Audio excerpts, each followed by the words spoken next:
Ladies and gentlemen, it is Thursday, and Spags, I think we're going to draft a team for $1 million today, or $2 million. Or have you decided you want to win the regular season or the top prize? I mean, I think we're going to win it all in today's draft, Pete, because we're also going to talk about some ADP risers and fallers. We even got graphics talking about the guys that have moved the most over the last week. And of course, we are going to be drafting for $10 million in total prizes in Best Ball Mania 3. Will it be on Pete's account or my account? We'll find out right after this intro.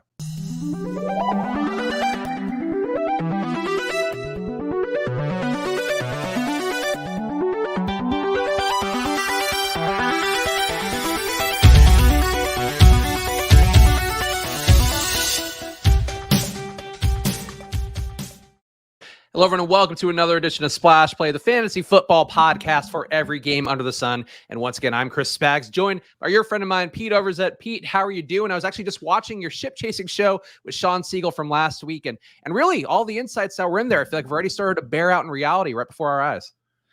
Yeah, I mean, that feels like ages ago. It was a very good show with Sean, and then we're actually drafting with him tonight on ship chasing. So we'll get to put some of those ideas on their feet, and should be a good time. We drew the 105 tonight, which is always a pretty comfy spot.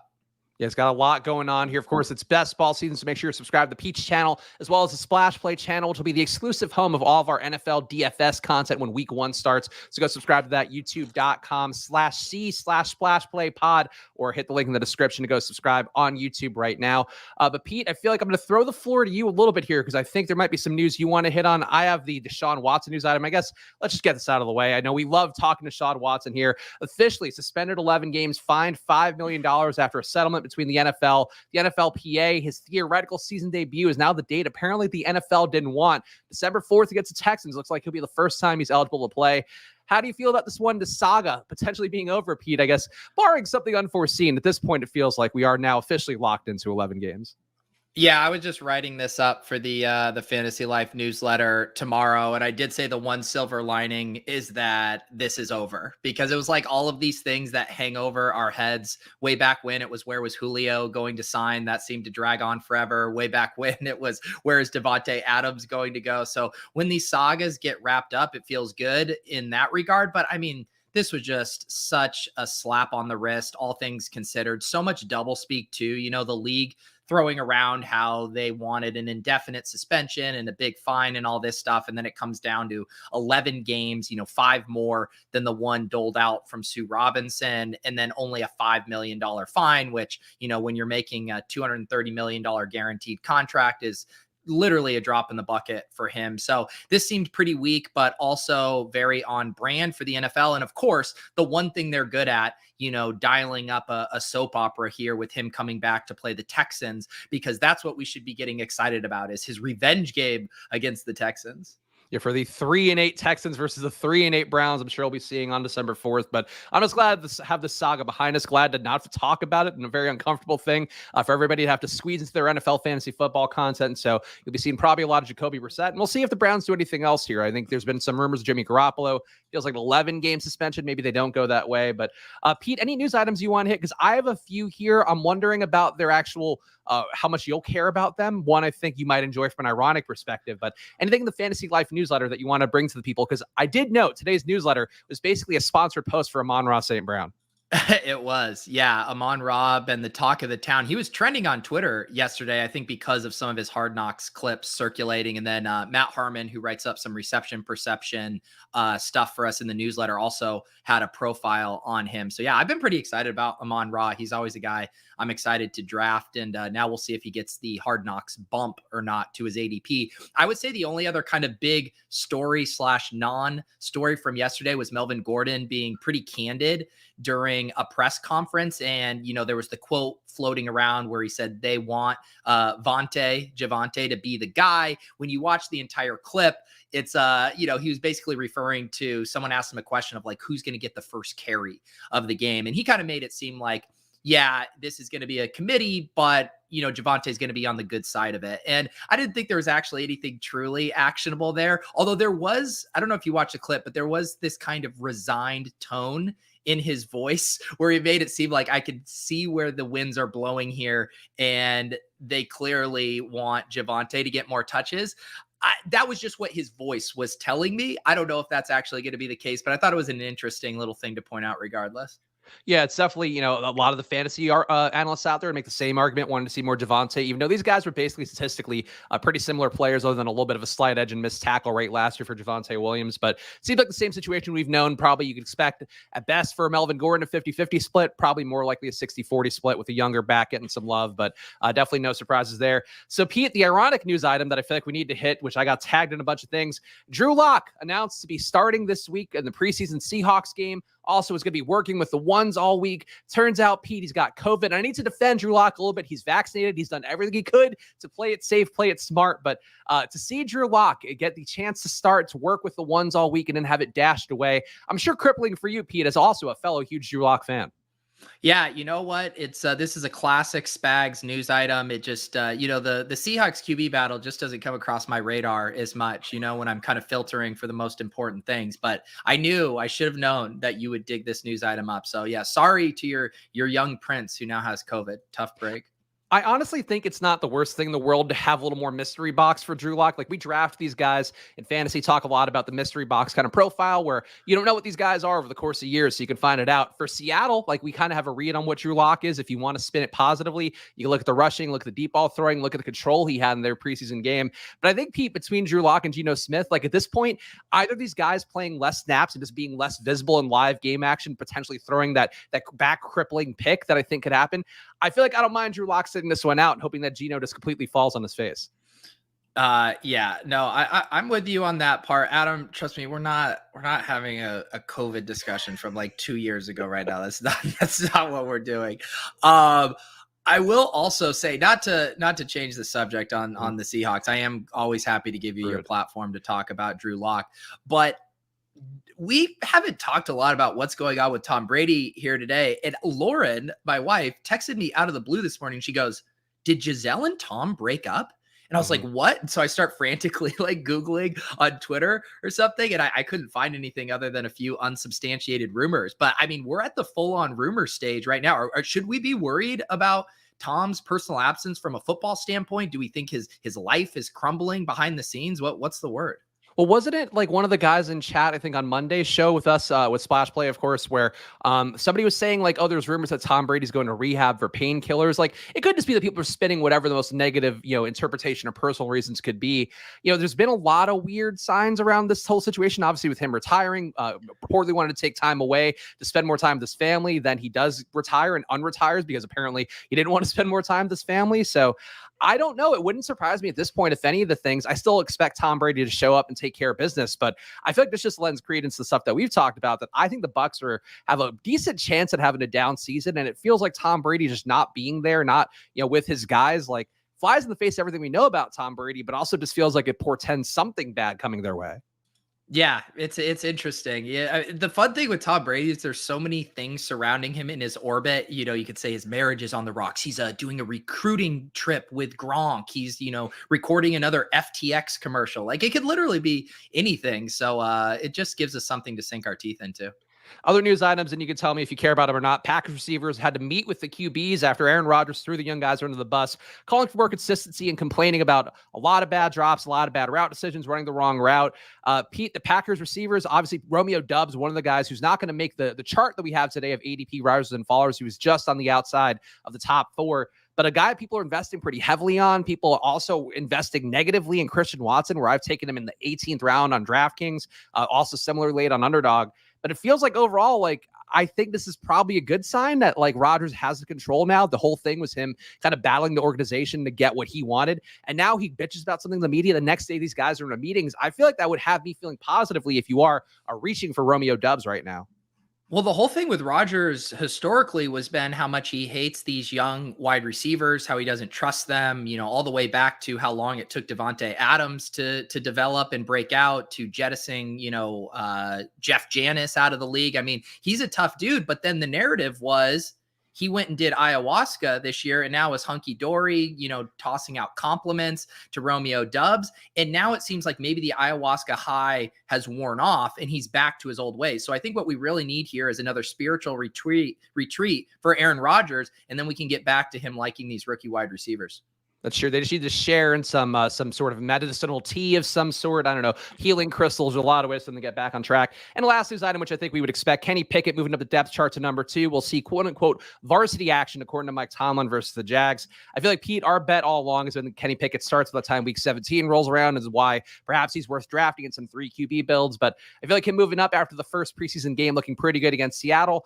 This isn't a surprise to me, and I still wouldn't be shocked if he won the job overall here in at least, the first 4 weeks of the season. Yeah, I mean, I do think the ADP is pretty out of control. Stark Kindler talking about a couple guys we're probably going to show here up on screen if you want to start pulling up these risers, Pickens being a good one. I mean, I think he was probably undervalued to begin with relative of where some of those other rookie wide receivers were going. But it definitely seems like we're in the territory right now where it's probably swinging too far in the other direction, starting to get some nice discounts on Chase Claypool. You've even seen Pickens go ahead of him at a couple spots. So I think that's a little too rich, and I'm willing to kind of play that in the other direction at this point. You can see some of the Underdog ADP moves on the screen now. This is just from the 11th, so the last week or so, and where these guys move in that time period. And Isiah Pacheco, the man on the thumbnail, we always live up to this promise. If a guy's on the thumbnail on YouTube, we're going to get to him in a prominent fashion. And Pete, Isiah Pacheco's up 32.8 spots to 153 ADP overall. I know you talked about him a little bit with Sean Siegel in that show I was just talking about, the chip chasing episode from last week, talking about his profile, maybe not being the strongest, not a great athlete, not a guy who produced very well in college either, but he is moving up. Everybody's excited about him, excited to get shares of this Chiefs running back room. And are you buying or selling him now coming up? Because I said I think I got to keep buying him a little bit just because of all the Rojo I've drafted. Shout out to our pal Pat Crane, of course, who has been standing for him as hard as anybody. But I think, Pete, you got to get some Pacheco. But if he's going ahead of 150 at that point, I think you're probably reaching a little bit too far.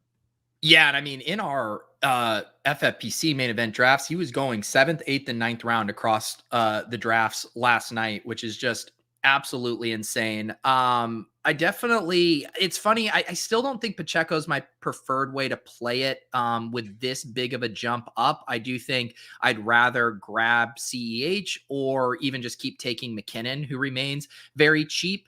I do think, though, just in general, like, this is still a massively wide open backfield. There was even the report today that they were back to shuffling up the running back pecking order with the Chiefs, and Rojo was getting more burn again today. I think the real test will be in their upcoming preseason game. I believe Andy Reid said the starters were going to play a whole half, which should give us some pretty good data points on where we're at with these guys. But yeah, when we have like this short term volatility and these guys moving up and down, I think you just want to be playing it on the cheaper side as much as possible right now, just knowing like it shock anyone if like Jerick McKinnon is like the starting running back or, playing, a lot of the pass down snaps right out of the gate. Like that kind of stuff shouldn't shock us. So I'm just going to keep playing the cheaper side of it. Although I will say I haven't been selecting Rojo just because my bags are way too heavy as is. Yeah, same for me. And I think, the conversation you had with Brick a couple weeks back, and I've had a couple times on Lulz as well, sticks with me, that if you have a lot of Rojo, probably trying to get that down to 8% if you can. Get a little bit of Pacheco, get a little bit of McKinnon, get those guys up a little bit more would be what I would advocate for. Another guy that people in the chat are clamoring for on the list that we're going to see at number 2, George Pickens. He's in fact up 23.9 spots to 122. I like Pickens. The hype Pete's looking good. People saw that touchdown in the preseason game last week where he basically is mossing a guy, has been mossing guys in practice all over the place. But I feel like at this point, you probably want to take Claypool. You want to take a discounted Deontay Johnson.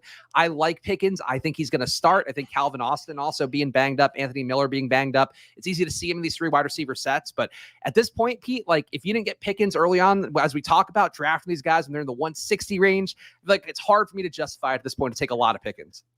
Yeah, and I mean, his ADP now is almost back-to-back with Garrett Wilson, and it's just absolutely absurd that they would be going that close together, in my opinion. I'm obviously on the record as saying Garrett Wilson is the most mispriced player in all of drafts. So yeah, I mean, if you're making me choose between Garrett Wilson and George Pickens, I don't care if you do an X-ray of Pickens and he has that dog in him. Give me Garrett Wilson every time. Yeah, definitely going to be tough to see him getting there the same level he's gotten so far in the preseason. Number 3 on the list in terms of risers, Brian Robson, up 21.2 spots to 152 ADP overall on Underdog. Pete, I actually did a draft, or I was looking back at some of my old drafts. I think we might want to do this on the show at some point to see where we were drafting in the beginning. There was one draft where I got Hamler, Robinson, Dubs in the 18th or 17th, 18th, 19th rounds on DraftKings. I feel like it's hard for me to justify Brian Robinson, given that I've gotten a lot of him. He's going to soar up a lot because of the news that he's based the goal line back. Antonio Gibson working mostly between the 20s, while J.D. McKissick for the Commanders getting the same pass game work we're used to. I like Brian Robinson, Pete, but I think when he was going and basically going undrafted in some drafts, I feel like it's hard to justify him now. And I get taken if you're, just starting to do your best ball drafts now. But if you've been drafting like we have since May, I think you should have had your Brian Robinson shares already. Yeah, I don't really get it with Brian Robinson. He wasn't even that attractive of a pick to me before because he was going in that kind of like dead zone, not the running back dead zone, but the dead zone of like rounds 15 through 18, where I didn't think that those backs were any different than a lot of the backs that were going undrafted. And so you have 100% ownership of this player. And now, even with the Gibson fall, I still feel like the Robinson profile is not that exciting. You can make the case he's going to have short area work, potentially goal line carries. That's nice. But do we really think the Washington offense is going to have so many red zone trips and goal line opportunities that becomes a lucrative role? On top of it, there's no chance for pass catching work there with McKissick. And I still think that a lot of the Antonio Gibson stuff is probably overblown in a way. I don't imagine Brian Robinson, even wrestling away, 2/3 of the carries in this offense. So I guess I just don't see it with this rise up. I understand why it's happening. You like fade Gibson and therefore you're buying Brian Robinson, but I just don't see the path to monster upside for Robinson in ways I do, other backs.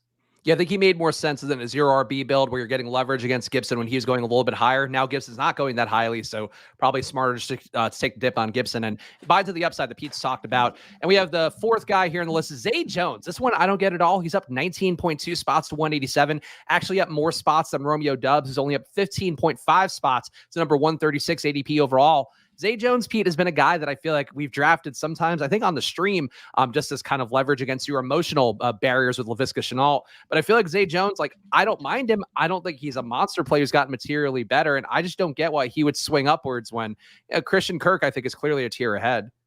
I believe the hot dog costume, how did this happen, is Josh Norris. I believe Zay Jones is a Josh Norris guy, and he's been pounding the table for him. That's the only thing that I can account for this rise up. And maybe just people are getting a little more excited about the Jags offense. There's been some positive reports about Lawrence. ETN's obviously looking good. James Robinson now looks like he'll be back week 1. So maybe people are just looking around being like, I want to invest in this offense more. Marvin Jones doesn't do it for people. Laviska Shenault has burned some of us, and maybe let's just say a lot of us, a lot. And so maybe Zay Jones is like the last guy standing up being like, all right, I'll place my bet on him.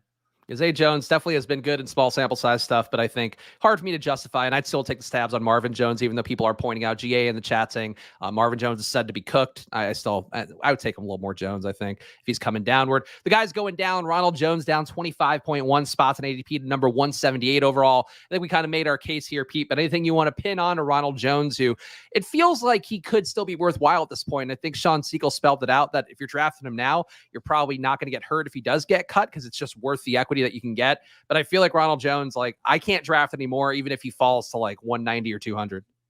Yeah, I mean, I think the builds. Yeah, I think he's fine to tack on late. We were kind of arguing about it last night on ship chasing.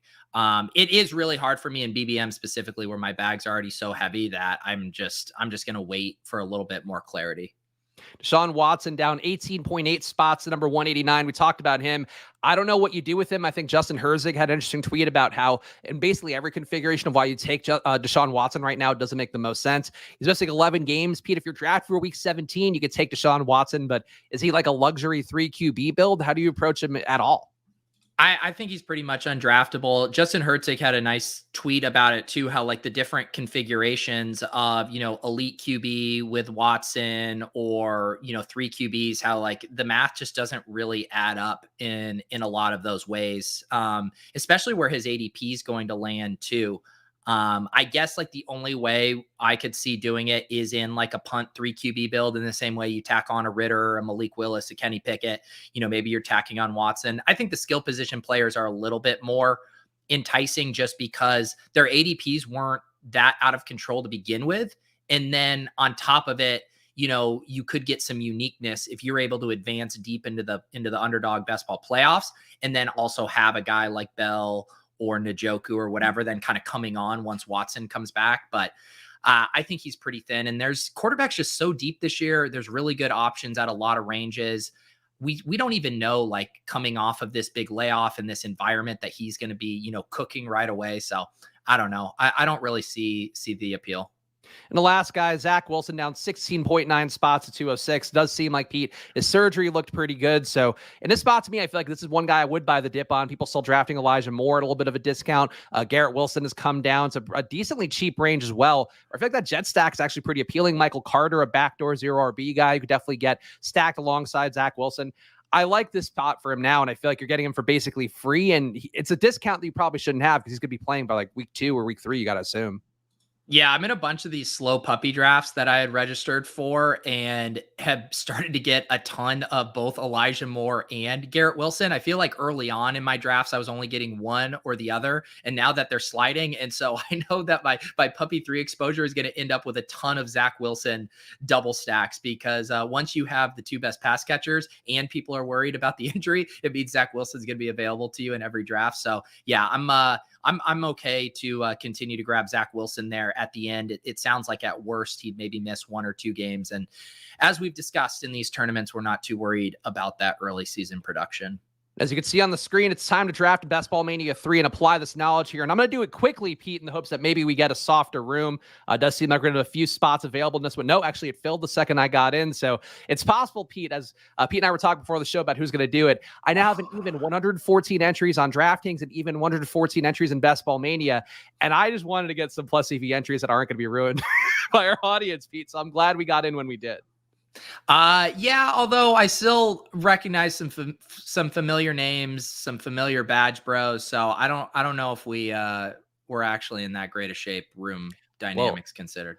We're in great shape, Pete, because of the Brick HUD, which you can see on the screen here, which I'll give the plug to, of course. You can hear Brick every week alongside Pete on Lulz, but also the Brick Draft Caddy is a big asset, which has been only improved by the week, really, with being able to manually, or I guess automatically grab exposures by clicking on the page. And we can see all my exposures here. The target exposure, according to Brick's tool, is in the middle. So you can see 8%. I am safely under, Pete, on all these high-tier running backs. 14%. Jefferson, 16% cup is pretty nice. I think I'm at 15% cup. But 16% is nice. Yeah, you're definitely fading big JT and CMC years. Do you see who my David Montgomery is on the screen? One Derrick Henry. I have not a share of Derrick Henry in Best Ball Mania. I think I have like a handful in some of the puppy drafts. You want to break your Derrick Henry cherry today? I hope not. I hope the room doesn't go that way. I hope that instead we have Jamar Chase or at least Diggs available to us, but we'll see with these next 3 picks. Yeah. Taylor going at 4 here. Mathology. Thank you, sir. $4.69. What is PP Flame? What's the PP for? I didn't see that one yet, but all right, Pete, we got Eckler, we got Henry, we got Cook. I think I would take Adams here just to err on the safe side. I mean, this is your money. I would hate to make you get a share of Derrick Henry. No, save that for your Swolecast episodes. All right, there we go. We got the PowerPoint game. PowerPoint. Sorry, we had moved past that. I like that. A corporate tip. Well, it's one of those wrinkles, Pete, that, we wanted an easy way to add graphics to the show. We don't have a production team. It's just me and Pete doing everything here. And our Football Outsiders marketing team helped us put that together. But I feel like it does the job. Like we're not quite some streamers out there who do like the editing fully, but I feel like we're a tier above just regular old StreamYard bros. Yeah, that's what I always tell myself when I go to sleep, that I'm a tier above the regular StreamYard bros. It's like this much. Greg says, how often will you check in on your best ball portfolio in season? I don't know if you're new around here, but the FBI will actually come for you if or if you come for your best ball teams in season. A lot of people get arrested early on, week 1, week 2. Something will happen in the game and they'll post a screenshot of their exposure in best ball. And that is a no-no. You will get arrested for that. So be careful. Though we did talk about, Pete, because of our expanding the Splash Play channel, maybe there will be a weekly check-in that like Pete will just have to cover his ears and not narc on me. But I'm definitely gonna be checking my best ball lineups a lot. Like I've been checking them now to see the ones that I drafted earlier in the hopes that I have a super team somewhere. I will be obsessively checking these every single Sunday. Yeah, I'm more of a watch pot doesn't boil guy. But that's just how I am with all my scoreboard watching. This is a true fucking avalanche, man. Do we seriously have Deebo Samuel going at 10? I mean, what are we doing? Deebo's all over the place. I've seen him go in the 3rd round recently too. AJ Brown going at 17. Tyreek or Mike Evans here? I mean, I think I'm still slightly Tyreek over Evans, but do what you got to do. Okay. I'll go Tyreek. I like Tyreek enough. I think Mike Evans, I feel like ever since you made the case for Deebo over Mike Evans, I've just been like, yeah, fuck you, Mike Evans. And it's not getting better with the Bucks news and Tom Brady's still not throwing a single pass to anybody so far. Yeah. Brandon, I don't have the Avalanche clip in here. Actually, we can head over to mine and get the Avalanche clip. 1 second. Here you go.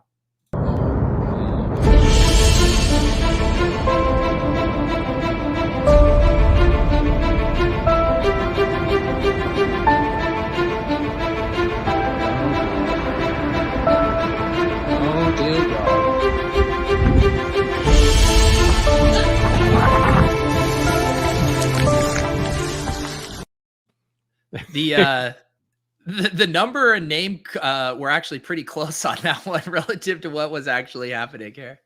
I mean, honestly, I feel like I was looking against some of these early teams. Like I was getting Pittman at one point at like 48. I was getting Sutton at 58. Like it's just crazy. And obviously, this is one of those things where if you're new to best ball, you're just starting to play your lineups now, like don't feel like you missed out because there's a lot of potholes out there, the Tim Patricks of the world that could ruin things. Rojo, I would also throw to that bucket as well. But it is crazy to see where these guys are now, Pete, where I really think more than ever, like you got to be drafting teams in May and June now that I've kind of gone through this entire outlay of draft season. Yeah, it'll be interesting though, because again, the counter argument is you can go look back at some of those teams, and it's still, I think, a little too early to tell. And it will always be interesting to look at the teams that you draft just a couple days before the season starts, where we have max information, because we still have a lot of uncertainty on some of these depth charts that we haven't gotten to the juicy part where the teams really show us how they feel with usage during the final weeks of the preseason. And we get the initial wave of roster cut downs. Like we're going to get a lot more clarity here too. So yeah, you can definitely build super teams early, but we still have a lot of dominoes to fall here in the ADP landscape. Also looks like we got a bunch of running back picks in this draft in the 1 hole, the 11 hole, the 12 hole. And Pete, I feel like we were wise to take receivers when we did. Do we want to take one more here with Keenan Allen, a Mike Williams, or a DJ Moore? I mean, normally I would be like, hey, this is a nice price for Fournette, but I would go Mike Dub or DJ Moore in this and make sure that there's not a false flag to the Avalanche being over.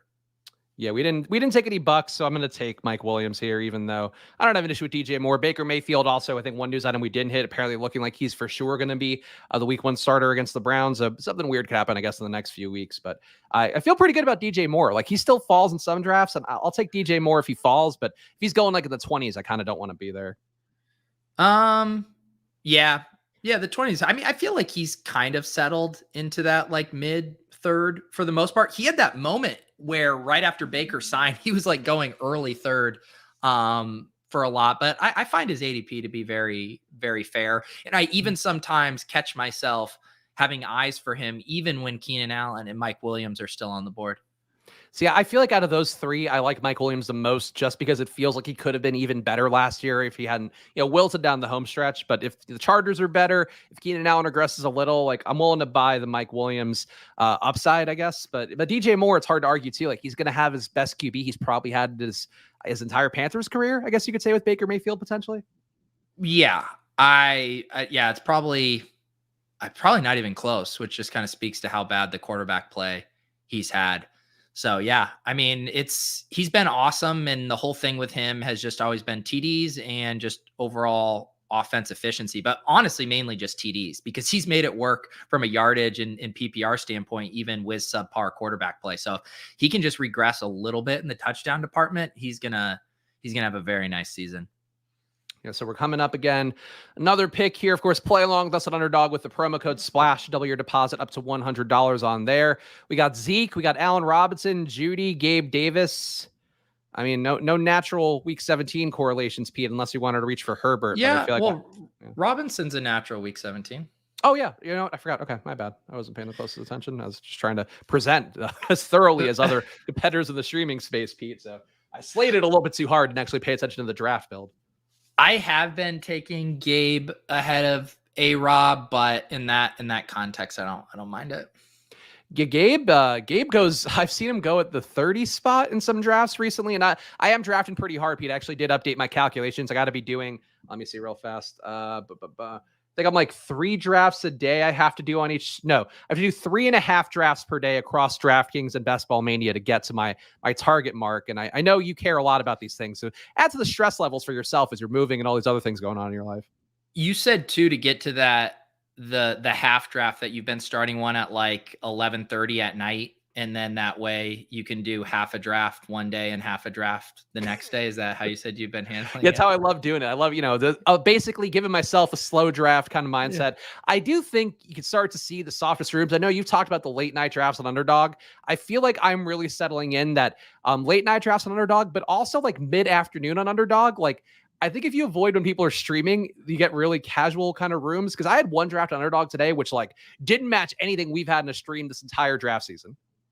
That's incredible. I've been so scarred from drafting when the sun is out that I don't even attempt to draft BBM3 teams during the day unless I'm streaming. I feel very cozy with my late night stream time. I'm rarely disappointed. Yeah, and early mornings on DraftKings on the weekend, I would definitely swear by a little bit after what I did this weekend. We'll see if it is as friendly there, but it honestly felt like a casual morning fishing over on DraftKings on a Saturday. Just relaxing, peek at all the players you want. Maybe you have to worry a little bit about guys taking 7 QBs, but besides that, you're good to go. All right, what do we got on the board here? Waller seems like a smash. Yeah, I like that. You could have talked me into Kittle too if he were available, but I guess he went already.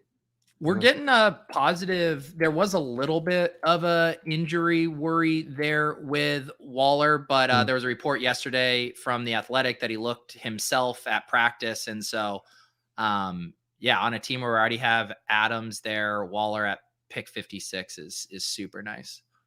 Gatsikli here asking a fair question, asking that I'm only talking DK and Underdog, one of the drafters multi-table. Pete, are you drafting on drafters at all? Because like I see it a lot in the stream. I know Liam streams those a lot. I think the Stochastic Best Ball guys stream some. I have not played a single lineup on drafters, and obviously I don't foresee that happening now. No, I don't. Even if I wanted to, I don't have enough time to even get in all the Underdog drafts I have. I can't be this EV hunter. I have to, get my new house painted and figure out all kinds of things that come with home ownership and being an adult and attending to my pregnant wife. So sorry, I can't chase overlay on sites that don't pay me to promote them. What if the drafters like, Pete, can you turn this into an ad? And it's like, look, I wish I had time to draft on drafters, but I don't. So it's all for you guys. Like, I feel like that's a pretty decent ad read for somebody out there. Yeah, exactly. That was the most uninspiring ad read ever. Also, somebody was asking earlier about like my Swift exposure. I'll just show real fast. The reason I don't have a lot of Swift is because I'm loading. Actually, no, I have less Jamal Williams. I thought, I guess it must be more in the puppy. That's actually upsetting to me because I love loading up on the backup or the handcuff back. Yeah, I will say, I had been drafting a lot of Jamal Williams. He was always kind of that blah, pick in the 0 RB range. And then you watch Dan Campbell, and Jamal Williams is like the most raw locker room guy too. It's just like, Dan Campbell's giving this guy 10 touches a game. Like, he's not going to be able to help himself. No, and as he should. It should be a 50-50 split, I think, even. Like, why go DeAndre Swift? Keep him safe. He's had an injury history, Pete. Yeah, exactly. I feel like Dobbins wouldn't be bad. Dobbins. Here. Yeah. This is like falling in like a classic 0 RB build way. I know Spags has like 90 variations of this exact same team.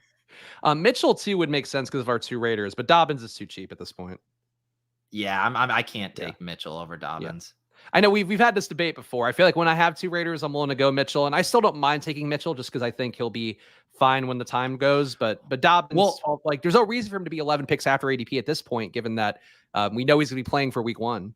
But also in this room specifically, there's a I don't know, a greater than non-zero chance that Mitchell makes it back to you too. True. That's a fair point. Interesting team that we built. I feel like we definitely had to push the receivers early, but I feel like we got unique because of having to reach a little bit for guys like Tyreek and Mike Williams. Yeah, and it's not, I mean, none of the picks were even that aggressive over ADP. The avalanche was very quick.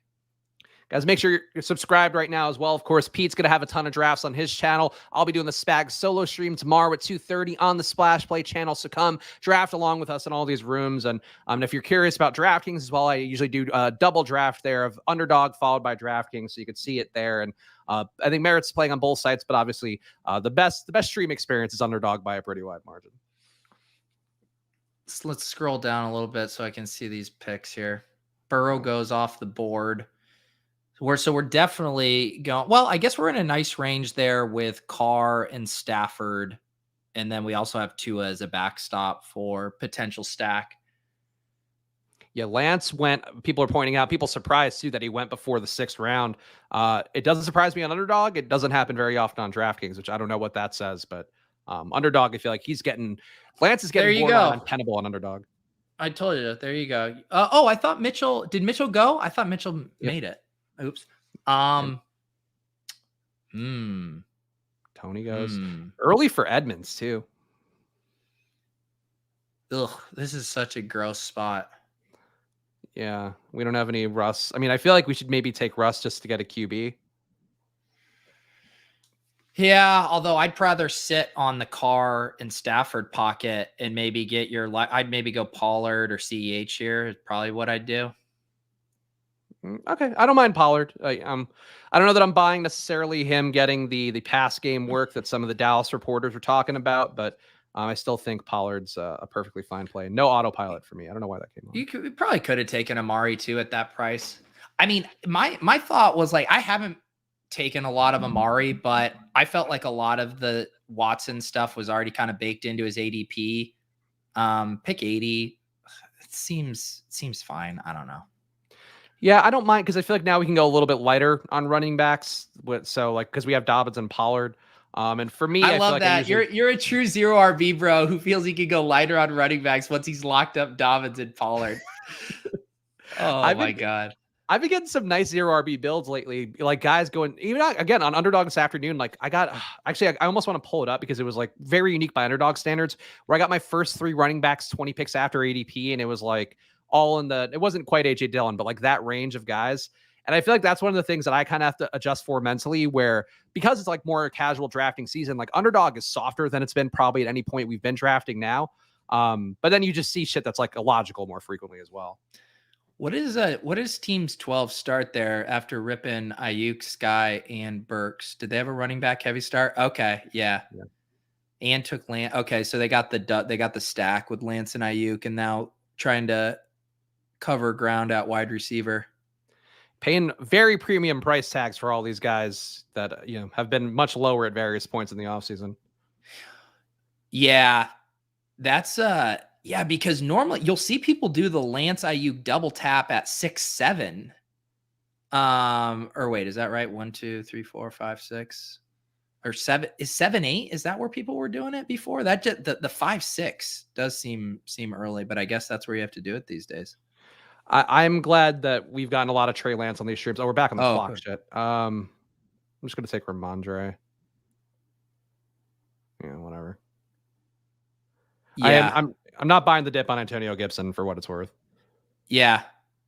The wide receivers might, because if you go, because you're gonna have to take definitely gonna have to take a couple QB detour here in these next couple picks, and then with how many wide receivers have been flying off the board, the wide receiver 5 might end up in slightly dicey territory.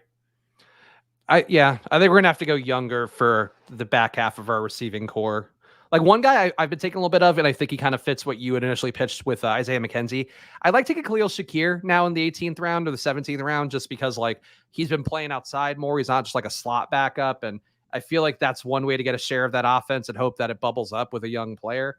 But I feel like those guys to me have like a lot more priority now, just because, you know, they have not gotten all the ADP juice squeezed out of them like Romeo Dubs and that tier of guys has. Yeah. Yeah, I haven't given him a long enough look. I also don't end up with a ton of Josh Allen teams where I was getting, squeezed on another stack option, but I don't hate it. Boligan's pointing out how I feel a lot about this stuff. You're taking Lance and Ayuk at the 5-6 turn. Check out my 28% Lance Ayuk from the 6-7 in May. Ayuk was going like at the 100 spot for a while. Like he's going where Olave goes, and it's tough for me to buy him in now where he's basically going where Rashad Bateman's going. And like, these are the very esoteric arguments that I feel like such a fucking dork debating, but like it really is prominent when you've been doing so many of these over the course of like months. What was hilarious is Ayuk had gotten steamed up into the 4th round last year. There was so much because you had like the 2nd year breakout and we were all excited about Lance. Then we got burned so hard. He like didn't even play week 1. And we have such short memories. They're like, what? Ayuk's having a good camp again? We're back. I'm just going to read this chat from Eric real fast. We appreciate all you guys hanging out. Hi, Pete and Spags. How are you? I feel like probably not as high as Eric would be, and I feel like that'd be a nice place to be right now. Also, I'm not high enough to buy your Rainmaker shit either. Are you gonna dabble on that at all? No, I mean we were talking about it on Club Top Shot the other night. We were pulling up like the rules and the description of it, and it seemed so unnecessarily complicated. Like I couldn't tell what the fuck was going on. Yeah, my VIP rep, who I didn't have one before, and all of a sudden I have one after not playing for months, which I think probably sums up DraftKings pretty well. Like, was reaching out and was like, it keeps texting me about Rainmakers, and I want to be like, dude, like I don't need to hear about Rainmakers, but it's like an actual human being, like it's sending marketing texts, but then a real human being replies, and it's like I could not care less about the NFT version of DFS. All right, I don't think you can mess around here. I would honestly prioritize Carr. Okay, and just I think that's fair. And just get him. Yeah, QBs have been flying off the board. Rodgers goes at 100. I feel like I agree with you. Just let's take Carr and not get totally fucked there. What you should tell your VIP rep is, look, I'm willing to hear your Rainmaker sales pitch at a box at the Eagles week 1 game. That's that. I'll hear you out there. It's like a timeshare thing. Yeah, exactly. Lock into a 3-hour session hearing about the joys of having Chase Edmonds on your Rainmakers lineup. Yeah. Oh God, there was a point for Chase while we're waxing nostalgic about ADPs. There was a point where I got Chase Edmonds in the 130 range a bunch, and I'm like, man, that was pretty sweet. I feel like those teams, like a super team with Chase Edmonds at the 130 spot, it feels about right to me. Yeah, clearly we're at the point of the season where everyone's just roster baiting to their early rosters. Do you not look back at all? I feel like because you're not watching the pot. Are you watching the pot before it starts cooking? Like, are you checking back just to see out of curiosity? No, because I do it like I'll do it similar to DFS, right? Where if I make 4 or 5 lineups and I know the guys that I have on multiple lineups, and then I'm like rooting for that, I'm going to know my portfolio. I'm going to know my exposures. And so it's like, if Leonard Fournette gets hurt and Rachaad White is balling, that will bring me great joy, but I'm not going to individually sweat rosters until we get deep into the game. You never want to fall in love with a roster that then gets bounced or barely doesn't make the playoffs. I mean, can you imagine the emotional turmoil? But if you have one where it's like, oh, these guys are all now going in the 30 range, I feel good about that. Anyway, we're back on the clock. You definitely got to grab a wide receiver here. Do we want Rondale, Julio? Definitely not Julio. I mean, Garrett Wilson's my guy, but God go with you however you need him to. I'm going to take Rondale because I can't believe I only have 6% Rondale. Wow, that is surprising. I don't get it. I don't know why that's the case. I have enough Marquise Brown, I guess, where maybe I just didn't get there. But I like Rondale a lot. Now I'm buying in on him being Christian Kirk, but with a little less size, a little more upside potentially. But I like Rondale a lot, and I'm definitely overcompensating by taking Rondale as much as possible now. Hey, you are no stranger to overcompensating. Speaking of, Pete, you're doing the randomizer tonight. Are you going to be getting fully nude with Sal Stefanil? No, I'm going to, I heard back from corporate. They said they prefer if I keep my clothes on. they said that the momentary spike in viewership was short-lived, and we have crashed back down to earth. But if we had put the SEO Pete Overzet shirtless, it'd be crushing it right now. Can I read an exchange that I got in DMs from our friend Josh Frick today? So I get a DM from him at 11:49 a.m. He says, "Pete, I have a brilliant idea for you.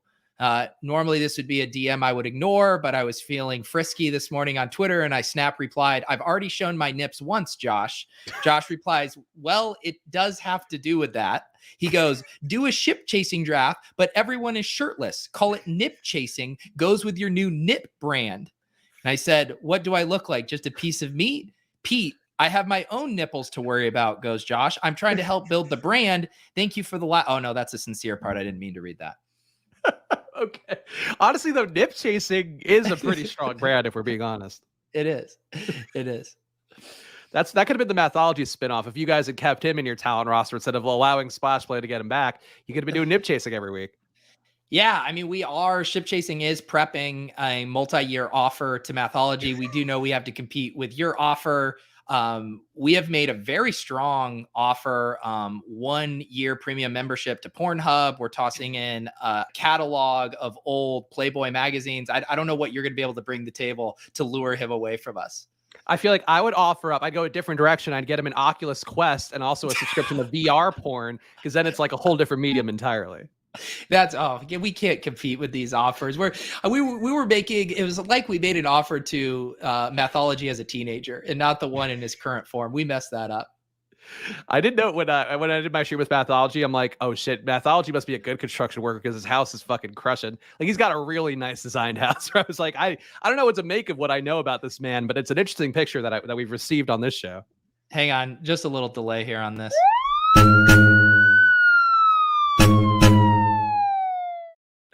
Classic nip chasing.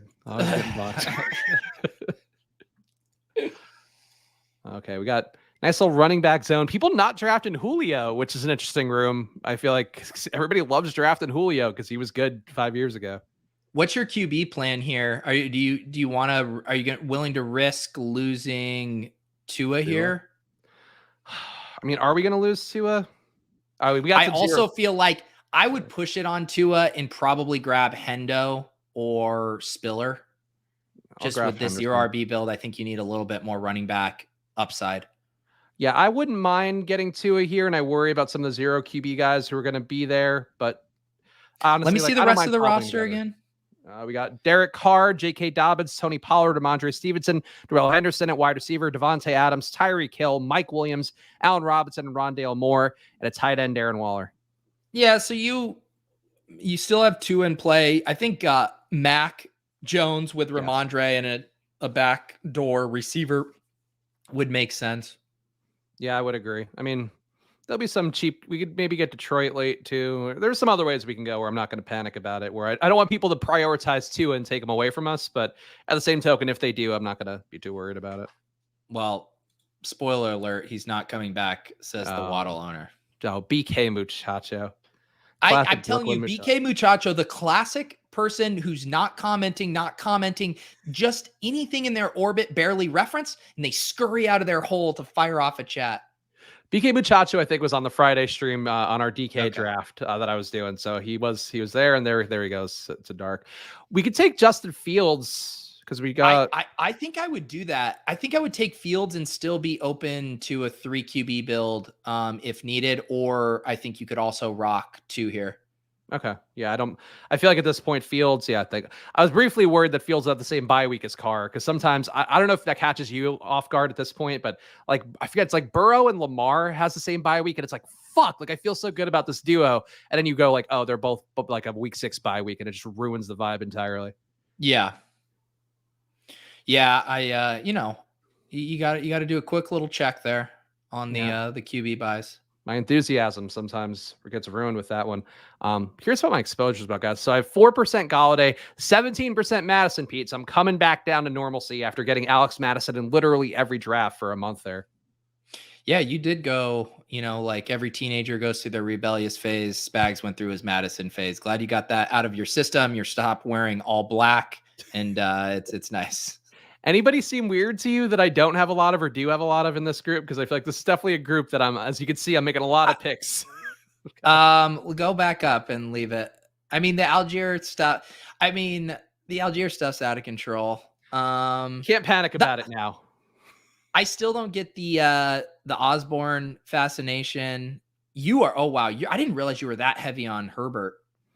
Cheap too. Now everybody's getting him earlier, but I was getting him at everybody's getting him at 151. I was getting him at 154.4. Well, Andy's going to actually make a lot of sense in this build, a 0 RB with Fields unstacked right now. Honestly, though, like we did take we took running backs early enough now that for me, I'd probably thin this out at 5 and take like one late. I do have a hard time passing up Herbert, though, because I think he's still a really nice pick, even if I do have 25% of him in 3x the field. This would definitely be a 6 RB build for me, but interesting. All right. We got decent wide receiver talent, so I guess I could see it. Yeah. The question that you're going to have is if you did go 6, you basically have to choose between 8 wide receivers or 3 QBs. So you're like either 2 QBs, 8 wide receivers, or 3 QBs, 7 wide receivers. Okay.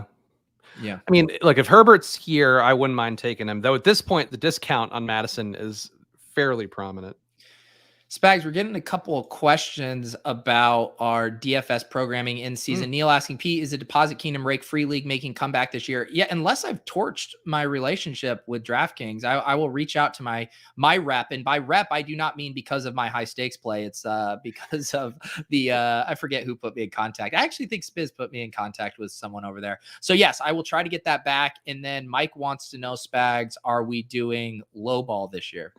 I feel like we have to have, because Pete and I just do our show meetings on the air. I feel like we have to have like an on-air show meeting to discuss the stuff because I think low ball should come back. That said, like, I think we should build like a real lineup at some point too. Like, I think we should try to figure out, and we talked about this on the show a couple weeks ago, I think, like what's the equivalent of DFS, like for best ball drafts, like where obviously people aren't going to be as plentifully filling up Underdog best ball drafts for the week-to-week formats. Like, is there a DFS equivalent? Like people want to see us run an optimizer? They probably do, given how confident we'd be at it. I think the low ball is fun. I like the low ball.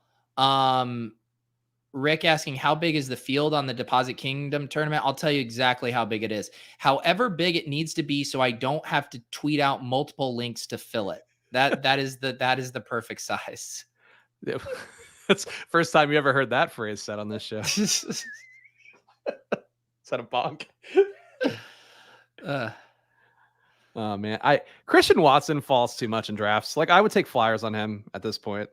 Yeah. But no, Paul, we're going to get arrested by the FBI. Mathology says, can we do anything on UD? I mean, I would love to I want to get more into the Royal Rumble weekly contests this year. I think there's some fun strategy there. I mean, look, I'm not opposed to doing that for the show unless you're doing it for yourself. Though I feel like your content schedule. When's your move date, by the way? It's coming up like in the next week. Yeah, we have the movers coming next Monday, but I have a U-Haul I'm getting over the weekend to do like my desk setup slightly before. I don't mind. Everett seems fun with this one. Okay, I can live with that. With your just kind of building out more of that Chargers Rams. Yeah, I support that. I think Zamir White, I wouldn't have been opposed to, but we don't need another Raider, especially if we have Carr in the pass stack. Yeah, I feel like we need more wide receiver talent, but I think we're going to be skimming the bottom of the barrel for that. Yeah, I was gonna make a case for Nico, but I think you can probably get there. I do think you probably want to stick with 2 QBs and get to 8 wide receivers in this one. Yeah.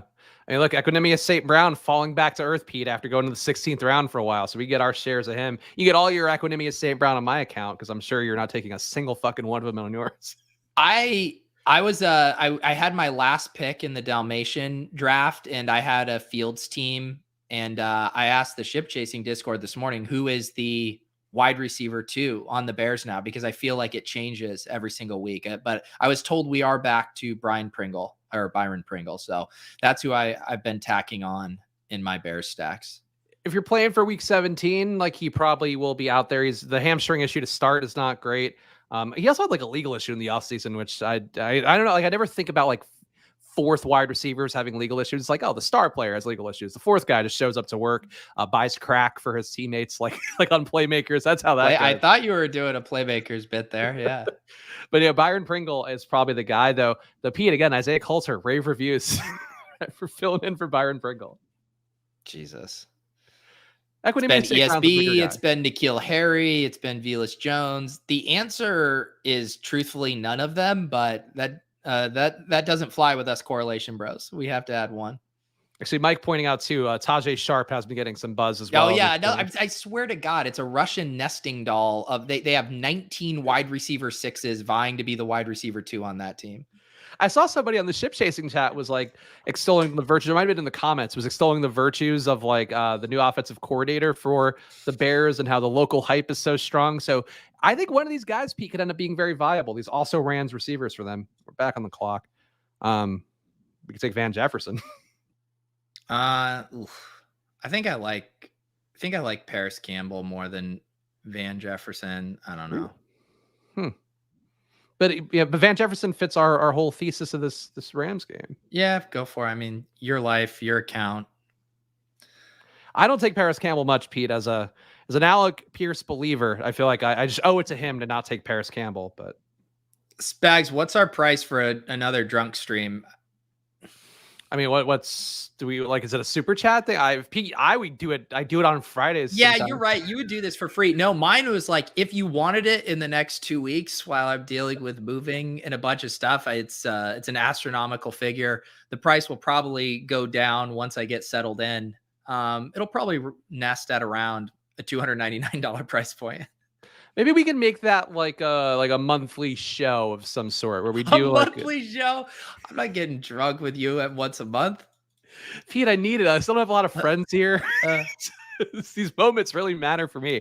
Is this interesting super chat from Christopher Davis? Thoughts on Bryce Perkins' future? He definitely looks to have something special. I was actually reading an Athletic article today, Pete, about the Rams depth chart from Jordan Rodriguez, talking about how the Rams are probably going to have to decide who they put on waivers between John Wolford and Bryce Perkins.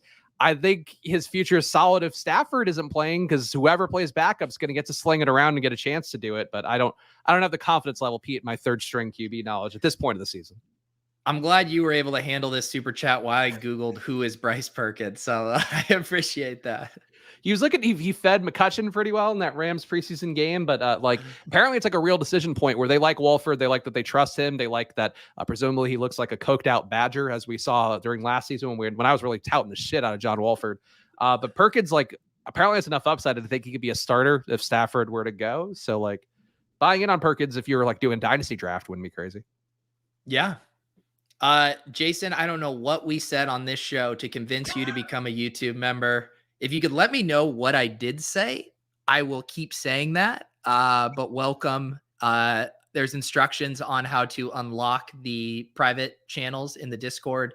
If you need help with that, just check out the FAQ in the Deposit Kingdom Discord. But thank you, Jason, for supporting this. Who jumps out here? Sammy Watkins, I feel like isn't terrible value. Sammy Watkins never jumps out to me. Peoples Jones, Bourne. How many? You do whatever. Thornton is. You need to get those 1.8% up on Thornton. Okay, I'll take Thornton. Yeah. I like Thornton. I think Westbrook-Ikhine makes sense for this build too because of Tony Pollard. Well, so what are you at right now? Because you're going to add one more Bears wide receiver. And so then who's your other pick? 2.572. Oh, so. I was thinking you should do one more running back, but you might be able to 0 RB, bro, pushing it to 5. Man, your metrics for what qualifies as a 5 RB build and mine are completely different. Where I'm boy, we spent a lot of capital RB here. I'm the biggest problem with 0 RB drafts failing is not having enough running backs. I think that the 2.772 for true 0 RB builds, I think, is the sweet spot. I do think where you have kind of Dobbins as a modified anchor, 6 could be good. I guess with this one, you did invest. you got decent prices on I guess you're like right at ADP. I don't know. It's fringe. To me, this is a 6 RB build, but that's Okay. just my gut. I mean, I don't mind a 2-6-8-2. I feel like that's my default usually for drafts, but I usually my 6 RB builds tend to be like, oh boy, I got real thin here and was taking guys at like after 100. So that's how I usually approach my 6 RB builds. Well, let me see the wide receivers. The wide receivers just felt slightly too thin to be at. Um, yeah, I think you're okay now. Yeah, we'll see. I've been trying to get a little bit back into the good graces of is Danny Gray. I guess maybe not enough here, only 1.8% compared to the Brick HUD's suggested 2% exposure. Danny Gray, like I was taking Juwan Jennings a lot because of the camp stuff, but I feel like I fell into the trap that I fell into last year with Mike Davis and some of those other guys. Like Danny Gray, I feel like should get drafted more just based on the fact that he's really fast and could run outside and could easily have like, if Trey Lance is good, have like one of those years that nobody drafted him and he actually mattered for week 17. Yeah. Yeah. I mean, I think he's been like in vogue for a while early on. And then everyone stopped drafting him because there was the blurb about Juwan Jennings running ahead of him. And then he looked really good in preseason again. And now he's back in the fold. He seems fine as a flyer. I'd much rather take Danny Gray than Juwan Jennings. I'll tell you that much. Also, BK Muchacho apparently took Drew Lock. So good for him in the 16th round, Drew Lock. There you go. We got also, who's this in the chat? Tanyan25 in the chat asking us to look at his team. He's on the clock right now. We'll look in a sec after we make our pick, but got to support the new names in chat. And we appreciate all of you guys hanging out. Of course, we do this show Mondays and Thursdays at 2:30. I do the solo stream on Fridays at 2:30. So come hang out with us on the Splash Play channel or on Peach channel. You want to take Trey Sermon and try to take Danny Gray? I mean, I guess I take Eno Benjamin 19 times out of 10 here. But Trey Sermon with your clicked Eno what? You're right. Fast. You did. I made a lot of mistakes on Darrell Williams, Pete. Let's see if we can see my Darrell Williams exposure. I have 5 point. Okay, I guess less mistakes. That's not bad. You were hammering him for a while, but that's completely reasonable. I thought it was gonna be like 16. And then Eno here I have at 1.8, which is not enough, Yeah, you got to boost that Eno up. Yeah, my got some Eno for your Pinot. Is that? Please don't. Please don't. Just stop.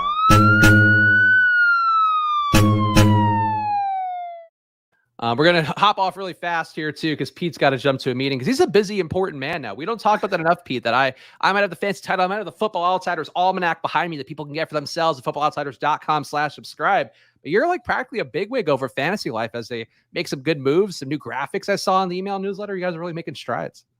Yeah, Samantha Holt does these incredible illustrations for us about once a week. I'll actually pull it up here. I love this one is of Justin Herbert. Look at the young prince right here, looking swole, jacked up, the crown there. So yeah, Samantha's doing awesome stuff in the newsletter for us. We're back on the clock here for our final pick. I'm gonna see if Danny Gray is still available because now he's on my head. There we go. The answer is Danny Gray is always available. He shouldn't be. He caught a fucking 50-yard touchdown or whatever. Exactly. Yeah. All right. So we don't need to see this here, but let's look Tanyan's team real fast. Just because he's new here and we want to show love to our newer people here along with us for the stretch ride. Kyler Murray, John Watson, Joe Mixon, Nick Chubb, Ezekiel Elliott, Diggs, Judy. Interesting team. That's what I'd say. It is. It is an interesting. The running back allocation seems fine. I'm just out on Watson as a QB2. I mean, obviously you're making a big bet on Kyler, but eating 11 games there is definitely going to hurt.